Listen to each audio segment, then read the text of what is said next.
ವಾಲ್ಮೀಕಿ ನಿಗಮದ ಹಗರಣ ಪ್ರಕರಣದಲ್ಲಿ ಮತ್ತೆ ಜಾರಿ ನಿರ್ದೇಶನಾಲಯ ರಾಜ್ಯದ 8 ಕಡೆ ದಾಳಿ ಮಾಡಿದೆ. ಬಳ್ಳಾರಿಯ ಕಾಂಗ್ರೆಸ್ ಸಂಸದರು ಶಾಸಕರನ್ನೇ ಗುರಿಯಾಗಿಸಿ ಇಡಿ ಅಧಿಕಾರಿಗಳು ದಾಳಿ ಮಾಡಿದ್ದಾರೆ. ಬಳ್ಳಾರಿ ಲೋಕಸಭೆ ಎಲೆಕ್ಷನ್ಗೆ ವಾಲ್ಮೀಕಿ ನಿಗಮದ ಹಣವನ್ನ ಬಳಸಿದ್ದಕ್ಕೆ ದಾಖಲೆಗಳು ಸಿಕ್ಕಿದೆ. ಈಗಲೂ ಕೂಡ ಶೋಧ ಕಾರ್ಯವನ್ನ ನಡೆಸಲಾಗ್ತಾ ಇದೆ. ಇನ್ನೊಂದು ಕಡೆ ಇಡಿ ದಾಳಿ ಹಿಂದೆ ಬಿಜೆಪಿ ಕೈವಾಡ ಇದೆ ಅಂತ ಮಲ್ಲಿಕಾರ್ಜುನ ಖರ್ಗೆ ನೇರ ಆರೋಪವನ್ನು ಮಾಡಿದ್ದಾರೆ.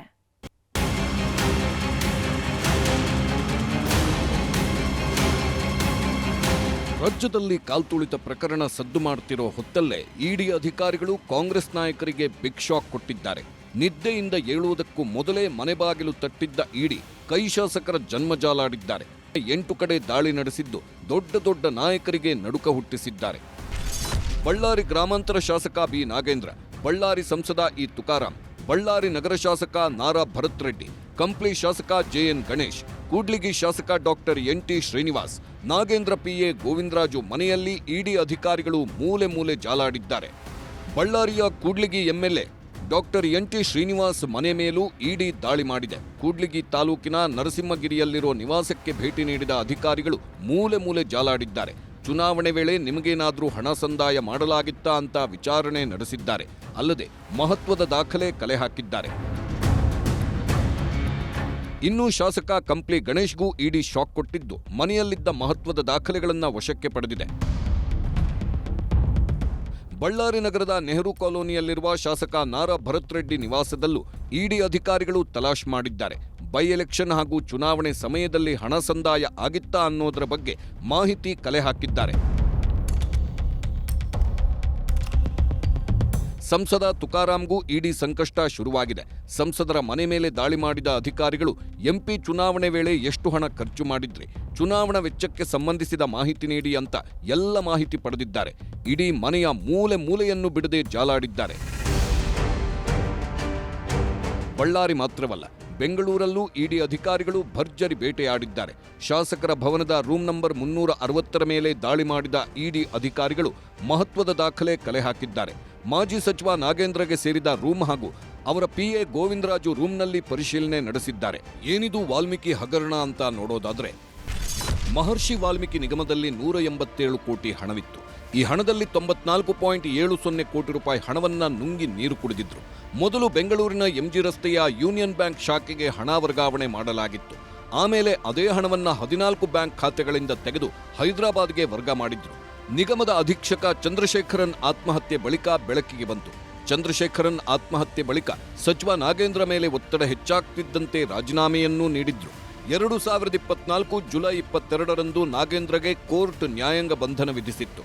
ನಂತರ 2024 ಅಕ್ಟೋಬರ್ 16ರಂದು ಜಾಮೀನಿನ ಮೇಲೆ ನಾಗೇಂದ್ರ ಬಿಡುಗಡೆಯಾಗಿದ್ರು. ನಾಗೇಂದ್ರ ಜಾಮೀನಿನ ಮೇಲೆ ಹೊರಗೆ ಬಂದ ಮೇಲೂ ಇಡಿ ಅಧಿಕಾರಿಗಳು ಹದ್ದಿನ ಕಣ್ಣಿಟ್ಟಿದ್ರು. ನಾಗೇಂದ್ರ ಸೇರಿದಂತೆ ಅನೇಕರ ಚಲನವಲನಗಳನ್ನ ಹಗಲು ರಾತ್ರಿ ಗಮನಿಸ್ತಿದ್ರು. ಅದೇನ್ ಸಾಕ್ಷಿಗಳು ಸಿಕ್ತೋ ಗೊತ್ತಿಲ್ಲ. ಇವತ್ತು ದಿಢೀರ್ ದಾಳಿ ಮಾಡಿ ದಾಖಲೆಗಳನ್ನೆಲ್ಲ ಹೆಕ್ಕಿ ತೆಗೆಯುತ್ತಿದ್ದಾರೆ.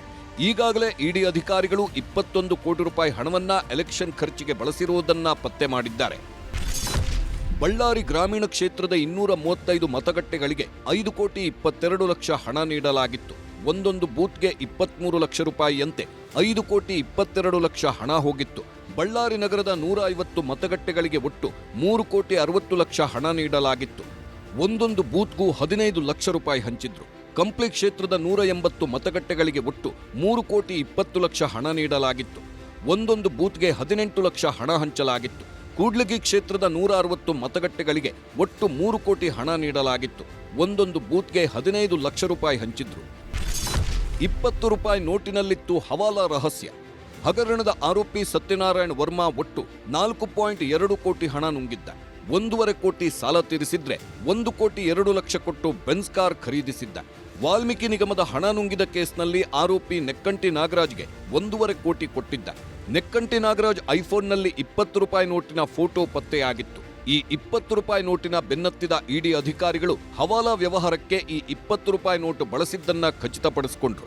ನಾಗರಾಜ್ ನೆಕ್ಕಂಟಿ ತನ್ನ ಸಹೋದರ ನೆಕ್ಕಂಟಿ ರಮೇಶ್ಗೆ 20 ರೂಪಾಯಿ ನೋಟ್ ಕೊಟ್ಟಿದ್ದ. ಸತ್ಯನಾರಾಯಣ ವರ್ಮಾಗೆ ಈ ನೋಟ್ ಕೊಟ್ರೆ 1.5 ಕೋಟಿ ಹಣ ಕೊಡುತ್ತಾನೆ ಅಂತ ನೆಕ್ಕಂಟಿ ನಾಗರಾಜ್ ಹೇಳಿದ್ದ. ಆಗ ನೆಕ್ಕಂಟಿ ರಮೇಶ್ 3000 42317 ನಂಬರ್ನ 20 ರೂಪಾಯಿ ಕೊಟ್ಟು 1.5 ಕೋಟಿ ಹಣ ಪಡೆದಿದ್ದ ಅನ್ನೋದನ್ನ ಇಡಿ ಅಧಿಕಾರಿಗಳು ತನಿಖಾ ವರದಿಯಲ್ಲೇ ಉಲ್ಲೇಖಿಸಿದ್ದಾರೆ. ಇಡಿ ಅಧಿಕಾರಿಗಳು ದಾಳಿ ಮಾಡುತ್ತಿದ್ದಂತೆ ಕೈಕಮಲ ನಾಯಕರ ಮಧ್ಯೆ ವಾಗ್ಯುದ್ಧವೇ ಶುರುವಾಗಿದೆ. ಅವ್ರ ಮೇಲೆ ಅವರು ಆರೋಪ ಪ್ರತ್ಯಾರೋಪ ಮಾಡುತ್ತಿದ್ದಾರೆ. ಕಾಂಗ್ರೆಸ್ ಪಕ್ಷವನ್ನ ಒಡೆಯೋ ಸಂಚು ಅಂತ ಖರ್ಗೆ ಅವರು ಆರೋಪ ಮಾಡಿದ್ರೆ ಹಗರಣದಲ್ಲಿ ಶಾಸಕರು ಸಂಸದರಿಗೂ ಸಂಬಂಧನೇ ಇಲ್ಲ ಅಂದ್ರು ಡಿಕೆ ಶಿವಕುಮಾರ್. ಆದ್ರೆ ಸಿಎಂ ಸಿದ್ದರಾಮಯ್ಯ ತಪ್ಪಾಗಿದ್ರೆ ಕ್ರಮ ಆಗಲಿ, ಕಾನೂನಿಗೆ ಅಡ್ಡಿಪಡಿಸಲ್ಲ ಅಂದ್ರು. ಕಾಂಗ್ರೆಸ್ ಪಾರ್ಟಿ ಮೇಲೆ ಮೊದಲಿಂದ ಸಿಟ್ಟಿದೆ ಮತ್ತು ಕಾಂಗ್ರೆಸ್ ಪಾರ್ಟಿಗೆ MLA-ಗಳಿಗೆ ಟಾರ್ಗೆಟ್ ಮಾಡ್ತಾರೆ ಅಂದ್ರೆ ಪಕ್ಷವನ್ನ ಒಡೆಯೋದಕ್ಕೆ ಒಂದು ಸಂಚು ಮಾಡ್ತಾ ಇದ್ದಾರೆ. ಕಾನೂನು ಪ್ರಕಾರವಾಗಿ ಮಾಡ್ಲಿ ಅನ್ನೋದು ಅಷ್ಟೇ. ಯಾವುದೇ ಕಾನೂನಿನ ಉಲ್ಲಂಘನೆ ಆಗಿದ್ರೆ ಅದಕ್ಕೆ ಸಪೋರ್ಟ್ ಮಾಡಲ್ಲ. ಯಾವುದೇ ಕಾನೂನಿನ ಅನುಷ್ಠಾನದಲ್ಲಿ ಅಡ್ಡಿ ಬರಲ್ಲ, ಅಡ್ಡಿಪಡಿಸಲ್ಲ. ನಮ್ಮ ಶಾಸಕರಿಗೂ ಇದಕ್ಕೂ ಈ ಒಂದು ಎಸ್.ಟಿ. ವಾಲ್ಮೀಕಿ ಇದಕ್ಕೂ ಯಾವ ತರದ ಸಂಬಂಧನೂ ಇಲ್ಲ. ನಮ್ಮ ಎಂಪಿಗೂ ಸಂಬಂಧ ಇಲ್ಲ, ನಮ್ಮ MLA-ಗೂ ಸಂಬಂಧ. ಇಡಿ ದಾಳಿಯನ್ನ ಬಳ್ಳಾರಿ ಬಿಜೆಪಿ ನಾಯಕ ಮಾಜಿ ಸಚಿವ ಶ್ರೀರಾಮುಲು ಸಮರ್ಥಿಸಿಕೊಂಡ್ರು. ಈ ನಾಯಕರು ಬಹಳಷ್ಟು ಸಾಚಾಗಳ ತರ ನಾವು ಬಹಳಷ್ಟು ಮಾತಾಡ್ತಾ ಇದ್ರು. ಈ ನಾಯಕರೆಲ್ಲರೂ ಕೂಡ ಮಾಡೋದೆಲ್ಲ ಕೂಡ ಅನಾಚಾರ, ಮನೆ ಮುಂದೆ ಬೃಂದಾವನ ಅನ್ನಂತ ರೀತಿಯಲ್ಲಿ ಮಾತಾಡ್ತಿದ್ರು. ಇನ್ನ ಸಾಕಷ್ಟು ನಾಯಕರು ಇವತ್ತು ಇಡಿ ದಾಳಿಯ ಇವತ್ತು ಏನ್ ನಡೀತಾ ಇದ್ದು, ಆ ಇಡಿ ದಾಳಿಯ ನಂತರ ಇನ್ನ ಬಹಳಷ್ಟು ನಾಯಕರು ಇವತ್ತು ಅವ್ರ ಮಕೋಡವನ್ನು ಕಳಿಸಿ ಬಿಡಬೇಕಾಗಿದೆ. ಒಟ್ನಲ್ಲಿ ವಾಲ್ಮೀಕಿ ಹಗರಣ ಕೈ ನಾಯಕರಿಗೆ ಬಿಟ್ಟು ಬಿಡದಂತೆ ಕಾಡುತ್ತಿದೆ.